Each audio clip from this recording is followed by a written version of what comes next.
Hi, Chris Good here, and I would like to take a moment to talk to you about plagiarism. We're about to start the writing portion of our course, and so it's essential that before you guys write anything for me that I get to mention a few things about what not to do.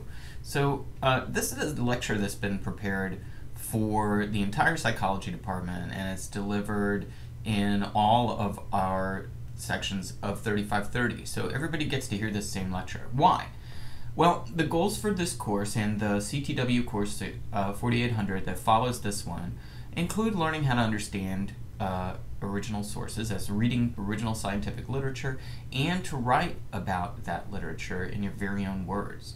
The writing assignments that you're going to be doing pretty much once every week, at least one every week for the rest of the term, are designed to foster these goals, and committing plagiarism defeats the purpose of this type of writing. If you're plagiarizing, then you're not getting anything out of the assignment, and we want you to develop these skills. Unfortunately, sometimes it's hard to understand plagiarism, and plagiarism in one course might be different from plagiarism in another course. There's some obvious examples that are common to all writing, but there's some specific examples that are unique to writing in science, including psychology.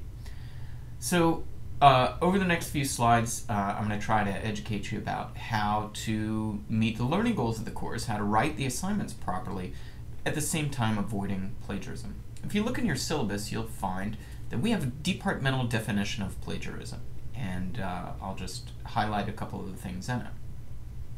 So, if a student is using or relying on others' work in preparing anything, written assignments, posters, PowerPoint presentations, anything, the student has to cite the source correctly according to the directions provided by the instructor, and those instructions start for you right here in this presentation. If you don't cite a source, then you're plagiarizing. If you copy and paste even part of a sentence or phrase, that's plagiarism, even if you do cite the source.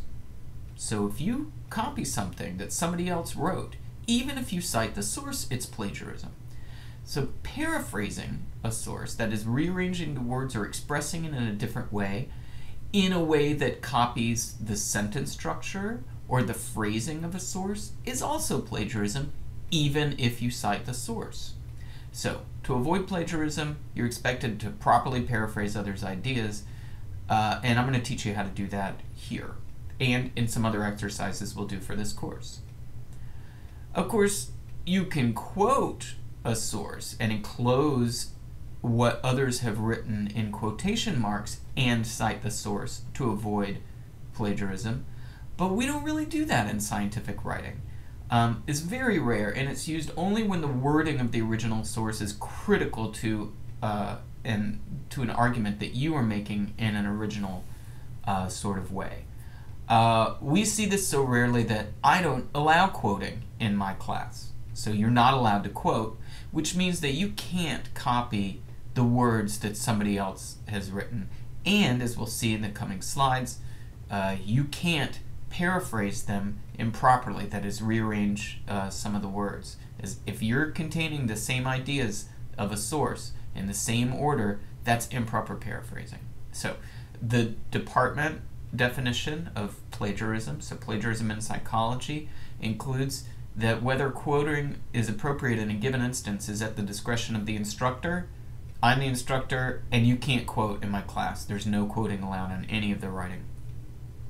Okay, so there's two types of plagiarism. There's intentional plagiarism, which is where you copy something that somebody else wrote or have somebody write something for you. If you buy a paper online, that's really never happened in my class to my knowledge. Or using a previous paper that you've written for another class without the permission of the instructor. That's also intentional plagiarism. Plagiarism of yourself if you wrote it. Certainly cutting and pasting blocks of text from any source, electronic or otherwise, that's intentional plagiarism, and penalties for that are quite severe. The more common type of plagiarism that we see in psychology courses is unintentional, where students don't document the sources, or they're paraphrasing from sources carelessly and without regard for the definition of plagiarism. And it's that type of unintentional plagiarism that we want to prevent by educating people about how to paraphrase properly.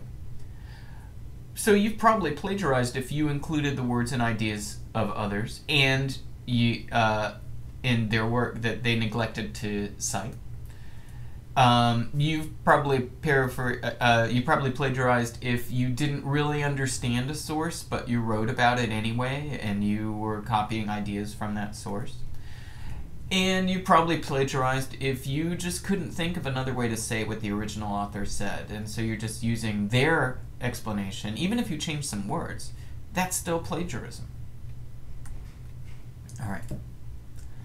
So I want to call your attention to this part of the definition. It's possible to plagiarize a source in terms of content, right, if you're copying the words and the phrasing, or structure, which means that you're expressing the same ideas in the same order as a source, even if it's cited. And if you're paraphrasing properly, then you're summarizing the original source using your own words that are in a different language from the source, that is using different phrasing and different sentence structure than the source, that it really is in your own words. Let's take a look at a couple of examples. So here's the source, and we've enclosed it in quotes just because this is the source that you're supposed to be paraphrasing. In research writing, sources are cited for two reasons: to alert readers to the sources of your information, and to give credit to the writers from whom you have borrowed words and ideas. So an improper paraphrase would be, in research writing, well, you've just copied the first three words of the sentence. We cite sources. That's the same thing as saying sources are cited. We cite sources for a couple of reasons. That's the same thing as saying sources are cited for two reasons. So already this is clearly improper paraphrasing. To notify readers of our information sources is the same thing as saying to alert readers to the sources of your information. And give credit to those from whom we have borrowed mirrors and to give credit to the writers from whom you have borrowed words and ideas. So that's just saying the same thing using mostly the same words. But even when you change the words, that's improper paraphrasing because you've expressed the same ideas in the same order. Well, how would we do that properly? Try this.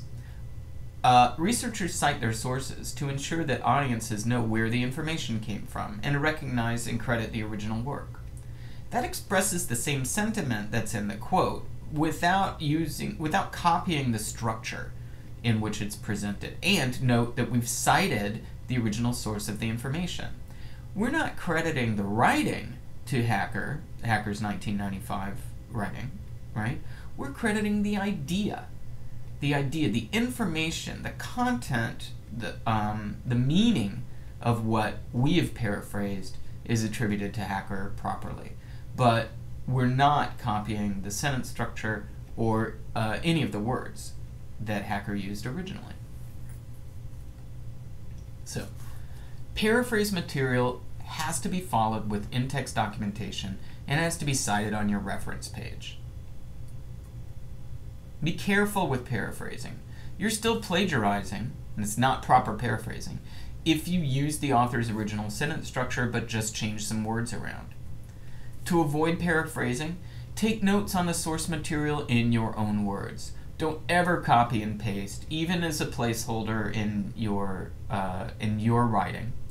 It helps to read the source material, take notes in your own words, and then wait for at least a day before you read over not the source but your own notes, and try to convey the information in your notes to the readers in your own words using your own voice. And again, never look at the source material while you are writing. Refer only to your notes written in your own words, and then it's virtually impossible to paraphrase improperly. Quoting, as I mentioned, in scientific writing is very rare. It's only done when the writer wants to convey how something is said, not what is said, and you have to make it clear that the original wording is critical to the argument. In some classes you are allowed to quote. In this class, you are not allowed to quote. So if you're watching this lecture and you're in my section of 3530, there is no quoting, no quotation marks, which means that there is that everything that you write will be in your own words. Okay. In scientific writing, we cite papers not to acknowledge how the information is said in the source, but to acknowledge the source of the information itself. And copying how the information is said is taking someone else's work and passing it off as your own. And that's not fair. Plagiarizing is intellectual property theft. So you're stealing somebody else's ideas if you're writing down their ideas in the same order, in the same way that they said them.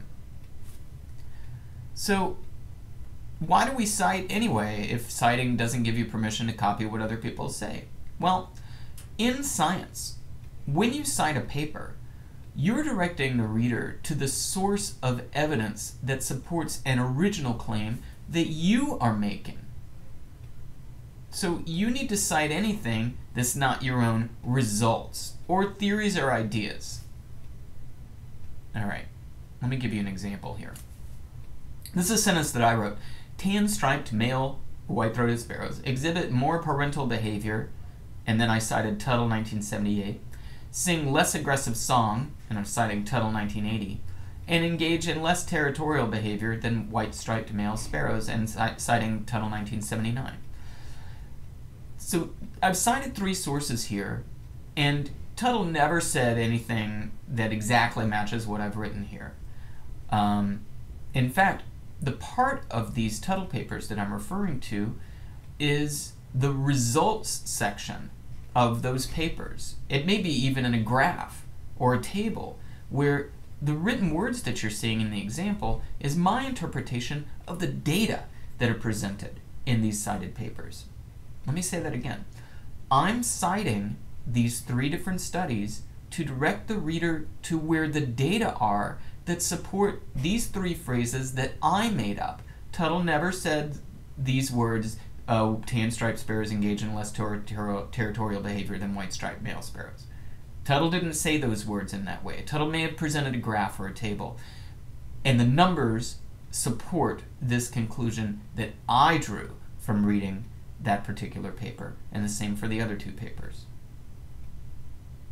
All right, so this is one way that you can cite a paper that refers the reader to the place where data exist that support original statements that the writer, in this case me, I wrote this example, that the writer is making. So you're going to be the writer for the rest of the term, and when you're citing papers, you're not telling people where you got the ideas that you're writing down, because the ideas must be your own. The ideas that you write about must be your own. The citations that you're making are sending the reader to a place where they can confirm that there are data that back up what you say as an original writer. And there's a couple of different ways you can do this. You can cite the source at the end of your statement and enclose the entire source in parentheses, and there are instructions on how to do this in your hacker guide that's required for this course. For example, there are 4 conditions that must be met for intergroup contact to reduce bias. Gordon Allport conducted a study, the data of which support this study, so you cite Allport, 1954. That's a single author. You do it by the last name of the authors in the order in which they appeared on the original manuscript, and you cite the year after that. That entire citation is part of the sentence, so notice the period comes outside the parentheses, and there's no period after bias. It occurs outside the parentheses at the end of the citation. You can also, and for some reason undergraduates prefer this method, you can also use the author's name as the subject or the object of a sentence. For example, Allport, and then enclose the year of publication in parentheses. Allport, 1954, indicated that there are 4 conditions that must be met for intergroup contact to reduce bias. There should be a period after bias here, and but try the first one too, because that, depending on the type of publication, the type of writing that you're doing, using the citation at the end of the sentence and enclosing the entire thing in parentheses is sometimes more common. But you can use either one of these in your writing.